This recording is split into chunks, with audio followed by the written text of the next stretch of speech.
नमस्कार दोस्तों, मैं नवीन शुक्ल फिर हाजिर हूँ बिहार के एक ऐसे अपराध की कहानी लेकर जिसने एक समय में बिहार की राजनीति ही नहीं बल्कि पूरे देश को हिलाकर रख दिया था। दोस्तों, बिहार में 1990 से 2005 तक का दौर बिहार की राजनीति का काला अध्याय ही कहा जाएगा, क्योंकि इस कालखंड में बिहार में क्राइम अपने चरम पर था। चोरी, डकैती, अपहरण, हत्या, जातीय नरसंहार, बलात्कार सब खुलेआम सत्ता के संरक्षण में फल फूल रहा था। मित्रों, सत्ता और अपराध का ऐसा गठजोड़ जहां कानून ठंडे बस्ते में था तो पीड़ितों की चीखें इस जंगल राज में दफन होती जा रही थी। यह सिर्फ सत्ता का दुरुपयोग नहीं था मित्रों, बल्कि सिस्टम की बड़ी नाकामी भी थी। दोस्तों, मैं बात कर रहा हूं इसी कालखंड में हुए रूह कपा देने वाले अपराध चंपा विश्वास कांड की। आइए इस सनसनीखेज कहानी के सच और सियासत के घिनौने खेल को जानते हैं। दोस्तों, ये कहानी शुरू होती है 2 नवंबर 1995 से, जब एक दलित आईएएस अधिकारी बीबी विश्वास की पोस्टिंग पटना में हुई। इन्हें समाज कल्याण विभाग का सचिव बनाया गया और जहां इनका क्वार्टर था उसके बगल में ही आरजेडी की बेहद ताकतवर विधायक और लालू यादव की बेहद करीबी हेमलता यादव का घर था। और हेमलता यादव पर ही दोस्तों इस कुकृत्य की पटकथा लिखने का पूरा आरोप है। कहानी में मोड़ 7 सितंबर 1995 को तब आया मित्रों, जब हेमलता यादव ने बीबी विश्वास की पत्नी चंपा विश्वास को फोन करके अपने घर बुलाया। वहां हेमलता यादव के 27 वर्षीय बेटे मृत्युंजय यादव ने पहली बार चंपा विश्वास के साथ बलात्कार किया। दोस्तों, यह तो केवल शुरुआत थी, क्योंकि मानसिक और यौन प्रताड़ना का दौर अभी लंबा चलना था। इसके बाद अगले 2 सालों तक मृत्युंजय यादव ने चंपा विश्वास, उनकी भतीजी, मां और घर की 2 नौकरानियों के साथ बार बार यौन शोषण किया। इसके बाद चंपा विश्वास और उनके परिवार का जीवन दहशत में डूब गया। मित्रों, बताते हैं कि मृत्युंजय यादव की नज़र जब चंपा विश्वास पर पड़ी तो वह इन्हें अपनी हवस का शिकार बनाने की साजिश में जुट गया। 7 सितंबर 1995 को हेमलता ने चंपा को फोन करके कहा कि हमारे नौकर की हालत खराब है, वो बीमार है, तो कुछ सहयोग कर दीजिए, आप हमारे घर आ जाइए, उसे देख लीजिए।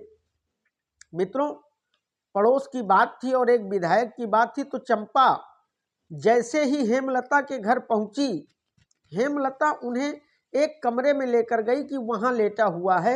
और जैसे ही चंपा उस कमरे के अंदर दाखिल हुई, हेमलता ने झट से बाहर से दरवाजा बंद कर लिया।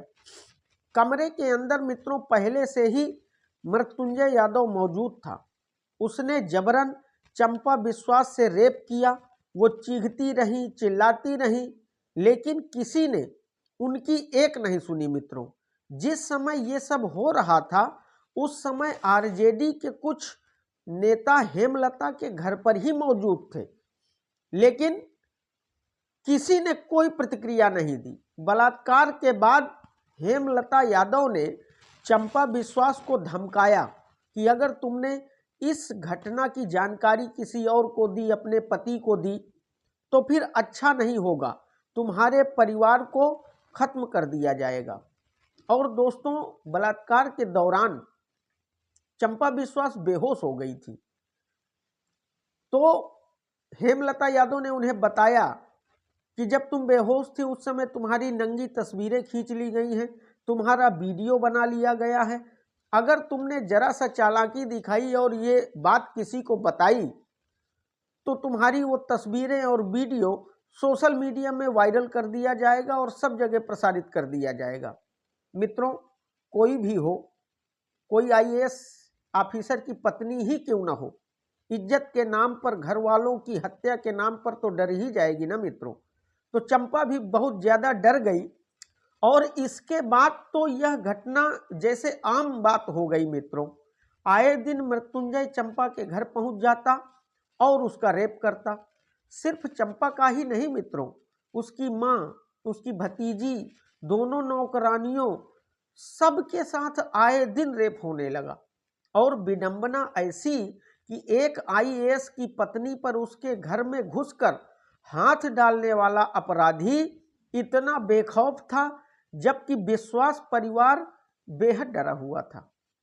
मित्रों, ये सिलसिला चलता रहा 2 सालों तक। तो बीच में एक बार चंपा विश्वास प्रेग्नेंट हो गई। मित्रों, उन्हें लगा कि अब तो ये सारी चीजें बिखर ही जाएंगी, सारा मामला खुल जाएगा।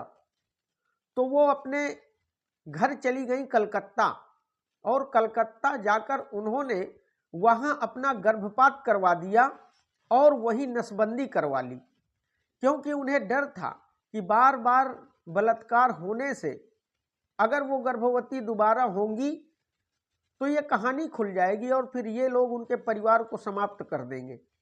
तो मित्रों, चंपा विश्वास ने गर्भपात भी करवाया और अपनी नसबंदी भी करवा ली।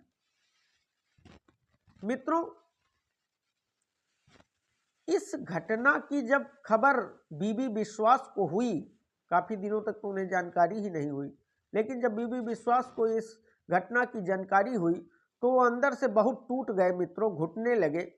इसके बाद चंपा विश्वास ने हिम्मत जुटाकर 1997 में पुलिस में शिकायत दर्ज करवाने के लिए गई वो, लेकिन सिस्टम की नाकामी देखिए मित्रों कि पटना पुलिस ने एक आईएएस की पत्नी की भी शिकायत दर्ज नहीं की। इसी बीच बीबी विश्वास ने लालू यादव से मिलकर मदद की गुहार लगाई। तो लालू यादव ने, पता है दोस्तों, क्या कहा कि जाने दो, जिंदा तो हो, यही काफी है। और यही थी मित्रों जंगल राज की क्रूर हकीकत। मित्रों, एक मुख्यमंत्री इतने बड़े अपराध में इस तरीके कैसे कह सकता है कि जाने दो, तुम जिंदा हो वही काफी है। मित्रों, इसके बाद बीबी विश्वास ने यह बात अपने महकमे के वरिष्ठ लोगों को भी बताई, वरिष्ठ पुलिस अधिकारियों से भी साझा की। तो मदद करने की बजाय वो लोग खुद बीबी विश्वास को ही ये सब सहने और चुप रहने की सलाह देने लगे। इसके बाद मित्रों, एक दिन चंपा विश्वास और उसके पति बीबी विश्वास बिहार के तत्कालीन राज्यपाल सुंदर सिंह भंडारी के पास पहुंचे और उनसे मदद की गुहार लगाई। मित्रों, इसके बाद विवाद तब और गहरा गया मित्रों, जब उस समय के नेता प्रतिपक्ष सुशील कुमार मोदी ने प्रेस कॉन्फ्रेंस कर इस मामले को उजागर किया और खूब हवा दी। उन्होंने लालू शासन को जंगल राज करार दिया और दावा किया कि सत्ता के नशे में कानून व्यवस्था ध्वस्त हो चुकी है। मित्रों, इसके बाद राज्यपाल की पहल पर 1997 में मृत्युंजय यादव को गिरफ्तार कर लिया गया, लेकिन हेमलता यादव 2 महीने तक फरार रहीं।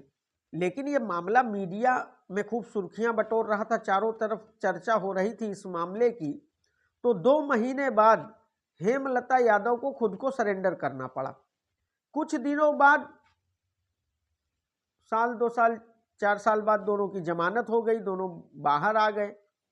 निचली अदालत ने मृत्युंजय को 10 साल और हेमलता को 3 साल की सजा सुनाई। मित्रों, क्योंकि हेमलता पहले ही 3 साल जेल में रह चुकी थी, इसलिए उन्हें दोबारा जेल जाने की नौबत नहीं आई, उन्हें नहीं जाना पड़ा। इसके बाद मृत्युंजय यादव ने पटना हाई कोर्ट में सजा के खिलाफ अपील की और पटना हाई कोर्ट ने लोअर कोर्ट के फैसले को पलट दिया। हाई कोर्ट के जज ने यह अपील दी कि 2 साल तक रेप होता रहा और एक आईएएस की पत्नी पीड़िता होने के बावजूद चुप क्यों रही। दूसरी दलील दी कि गर्भपात क्यों करवाया, नसबंदी क्यों करवाई, और दूसरी ओर मृत्युंजय यादव के वकील ने यह साबित करना चाहा कि मृत्युंजय और चंपा के बीच प्रेम संबंध था और चंपा शादी के लिए अड़ गई थी और ऐसा नहीं करने पर घर परिवार वालों को बदनाम करने की धमकी दे रही थी। कोर्ट से यह भी कहा गया कि चंपा विश्वास ने ऐसे आरोप इसलिए लगाए हैं क्योंकि वो अपने आईएएस पति को भ्रष्टाचार के आरोप से बचाना चाहती थी। आपको बता दूं कि उस समय बिहार की सरकार की ओर से भर्ती घोटाले में बीबी विश्वास का नाम उछाला गया था। दोस्तों, किसी ने चंपा और बीबी विश्वास का साथ नहीं दिया और नेता के परिवार को हाई कोर्ट ने सभी आरोपों से बरी कर दिया। इस मामले में लालू यादव की सरकार की भूमिका भी बेहद संदिग्ध रही। लालू की चुप्पी और पुलिस की निष्क्रियता ने साफ कर दिया कि उस समय सत्ता का दुरुपयोग बिहार में आम बात हो चली थी और यह चंपा रेप कांड इसका जीवंत उदाहरण है। मित्रों, दोस्तों, इस घटना से आहत बीबी विश्वास पहले परिवार के साथ दिल्ली चले गए, लेकिन उन्हें दिल्ली से फिर वापस बिहार आना पड़ा। लेकिन जब बिहार और झारखंड अलग हुए तो बीबी विश्वास की पोस्टिंग झारखंड हो गई, जहां बाद में बीबी विश्वास जी की मौत हो गई। इसके बाद चंपा विश्वास को कलकत्ता जाना पड़ा और वहां एक गुमनाम जिंदगी जीने के लिए मजबूर होना पड़ा, जहां वो आज भी डर और शर्मिंदगी में अपना जीवन जी रही हैं। दोस्तों, आप कल्पना कीजिए कि जहां एक आईएएस अधिकारी की पत्नी और उसका घर ही सुरक्षित न हो, वहां आम लोगों की क्या स्थिति रही होगी। लोग कैसे जीते रहे होंगे मित्रों, कैसे अपनी बहन बेटियों की इज्जत बचाते रहे होंगे, ये तो ईश्वर ही जाने। लेकिन वाकई बिहार का वो दौर सच में जंगल राज ही था। तो मित्रों, यह थी बिहार की वह चर्चित कहानी, चंपा रेप केस की कहानी, जहां एक आईएएस की पत्नी ने 2 सालों तक लगातार बलात्कार सहा और फिर भी आरोपी बाइज्जत बरी हो गया। मित्रों, आप अपने विचार कमेंट बॉक्स में इस पूरी घटना पर जरूर साझा कीजिएगा। मित्रों, यह कहानी अगर आपको पसंद आई हो तो मेरे चैनल को शेयर और सब्सक्राइब जरूर करिएगा। बहुत बहुत धन्यवाद।